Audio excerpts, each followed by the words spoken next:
you for joining me.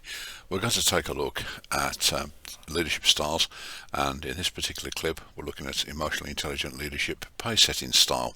And the purpose of this particular series is to supplement the originals where we talked about the strength of each style and where it might be used. Now we're going to take a look at, if you like, some of those areas where we need to exercise some caution and make sure that we're getting the mixture right. So when we're taking a look at pace setting leadership, generally it's to do with upping performance. It can sometimes follow things like a quite negative audit. It can be where management teams, where leadership teams are pretty clear that we're not performing at the level we should be, and an injection of pace and performance is needed. But we do need to get the ratio right, so let's take a look at where things can go awry. One of the things that we're very often looking at is this dynamic between compliance and performance, where leaders, managers are setting compliance standards, but they're also setting performance standards. And in performance, there's a point at which we simply have to let people develop and play to their strengths. So how do we manage the situation so that we are enabling people to apply their own creativity, to apply their wisdom, knowledge, and to develop through the process, at the same time maintaining the high standards of compliance? Let's see where this takes us. I often look at this and think, well, why wouldn't you?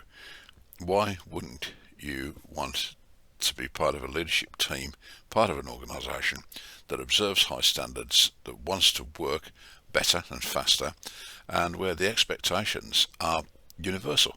We expect you to be part of this. One of the challenges for pace setting leadership is around communication of the standards we're setting, the pace we're setting, and the communication of where this fits into our overall role, our mission, our purpose. And I believe we need to revisit that and contextualize it. If we don't, there's a danger that the pace setting leader becomes a rescuer of situations where that urgency or that performance criteria just hasn't been understood, or there's been an absence of commitment through confused communication. So we have to be developing our people so that they're confident to say, I'm not certain, can we go through that again? Can you show me? Can you give me an example of? If we're in a position where we are demanding more and pinpointing poor performance, there is of course a danger that we will distance people from the objectives and the goals we're trying to achieve. Remember that blend of four styles.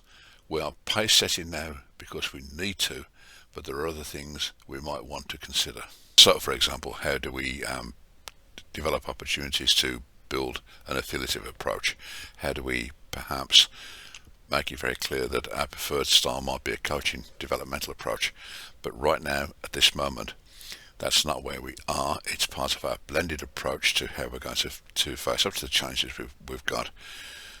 Let's remember that we are a team, we need to work together, but at the moment the focus is on performance, but that doesn't obscure the need to recognise that we can't hold this forever, and something else will have to work alongside it. It's sad, isn't it, when people have worked hard and they then find out that all that effort hasn't produced the result they thought it would because it wasn't aligned to the right direction. And here's a big challenge for pace setting leaders. There's a danger that they think because they know it, because they've got it, because they're sometimes living, eating, sleeping and breathing it, because they've got it, everyone else has got it with the same degree of clarity. To be effective, pace setting leaders need to set clear guidelines. This is what I want, this is how I want it, this is how we want it done. Here are some sub goals for you. Here's when I need to be reporting back. Here's an idea of how it could look. Let's think about what the improvement would be if we'd actually achieved this. If we're not doing that, we are establishing opportunities for people to feel that they need to second guess, and in doing so, this can send them off at completely the wrong angle. And there's a problem here, because they'll have done something, they'll have worked hard at it, but if it's not what was wanted, then the person who's in charge of this, the leader manager who's in charge of this, is going to have to say that, and it's demoralizing, and can cause disaffection, and well, we did what we thought was right, and you can almost feel the effort, the morale sink. It doesn't always work out well. So that communication and the strategies through which we deliver that communication process is absolutely vital, and that, I think, is going to include developing people so that they're used to receiving that message and the confidence to come back with queries, and as well setting that if this is slipping, let me know. Seems to me to be a vital part of it. If we're doing that, I hope you can see that we're beginning to visit some of the aspects of what I'm just now going to call some of the softer approaches in leadership styles, and we're developing it quite intuitively. So if I wanted to come up with a brief and maybe slightly cliched phrase to describe what can happen is mind the gap.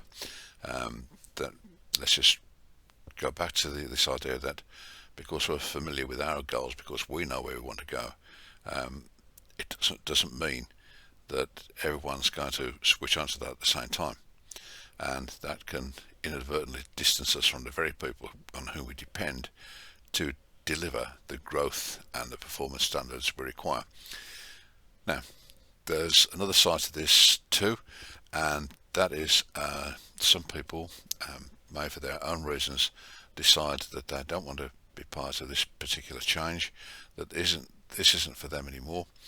That is, I think, a very different set of challenges for us to face.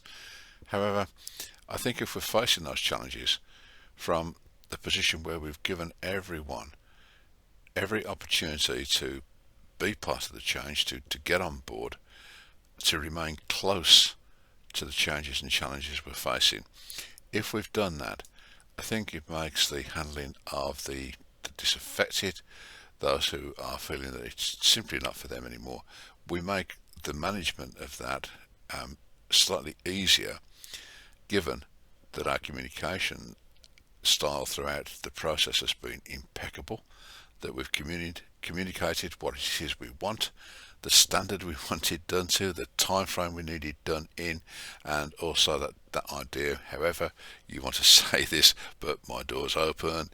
If you've got any queries, if you need clarification, come to me. Let's get this done. Let's get it done by working together, forming up of wise owls groups, a number of approaches that are open to you in order to give everyone an opportunity to stay close rather than distant to the changes and challenges and developments you're trying to achieve.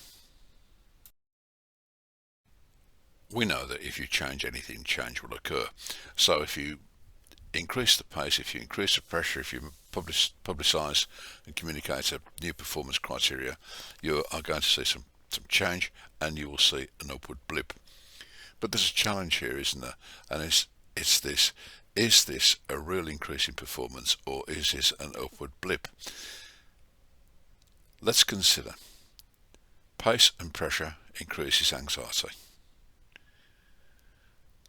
There's a sort of bell curve on that, which if there isn't enough pace and pressure, people just basically become bored and pretty much unenergized. We then move to normal, optimum, and at the other end of the performance bell, we move toward burnout, don't we? So we can say that in the middle of that bell curve, moderate pressure energizes people. But as we move then to the extremes, the continuous pressure will debilitate. What happens then? Survival mechanisms kick in, and the very thing that we're looking for to develop our people, innovation and creativity, decline. So if we are using a pace setting style, I come back to this time and time again, we have to consider how it sits along our communication style, the power, authority that we delegate to others, the opportunity to raise questions, to discuss, are we getting this right? Are we heading in the same direction of travel here? My suggestion is, if we are creating that context, then that actually energizes our pace setting style. What we do know is it can't last forever by itself, and to repeat, it has to be part of a blended approach to development that we're using. It's fair to communicate that where we are right now is a place where we can't stay, and we are going to have to up the pace.